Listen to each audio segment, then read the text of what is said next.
கனடாவின் டொரண்டோ மாநகர சபையின் ஸ்காப்ரோ தென்மேற்கு தொகுதியை பிரதிநிதித்துவப்படுத்தும் தமிழ் அரசியல்வாதியான பார்த்தி கந்தவேல் மீது ஒன்டாரியோ மாகாண காவல்துறை விசாரணையை தொடங்கியுள்ளது. காவல்துறை தன் மீது விசாரணையை மேற்கொள்வதாக தெரிந்ததும் தான் மிகுந்த ஆச்சரியமடைந்ததாக பார்த்தி கந்தவேல் தனது சமூக வலைதள பக்கத்தில் பதிவிட்டுள்ளார்.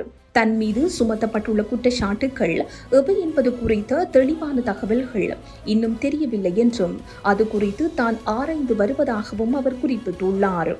இது ஒரு கடினமான செய்தி என்பதை நான் உணர்கின்றேன்.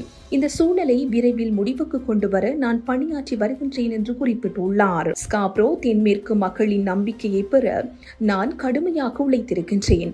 அதை நான் மிகவும் தீவிரமாக எடுத்துக் கொள்வதாக அவர் தெரிவித்துள்ளார். 2023ஆம் ஆண்டு நடைபெற்ற இடைத்தேர்தலில் வெற்றி பெற்று மாநகர சபை உறுப்பினரான பார்த்தி கந்தவேல் அதற்கு முன்பாக டொரண்டோ மாவட்ட பாடசாலை சபையின் அறங்காவலராக நீண்ட காலம் பணியாற்றியவர் என்பது குறிப்பிடத்தக்கது.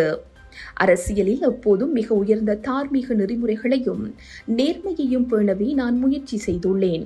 அதற்கு மாறான எந்த குற்றச்சாட்டுகளையும் எதிர்கொள்ள தயாராக இருக்கின்றேன் என்று அவர் உறுதியளித்துள்ளார்.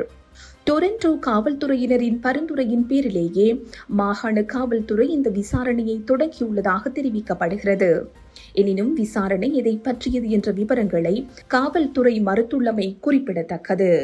இந்த செய்தி உள்ளிட்ட மேலதிக விரிவான செய்திகளுக்கு www.behindmenews.org என்ற எமது இணைய பக்கத்தினை பார்வையிடவும்.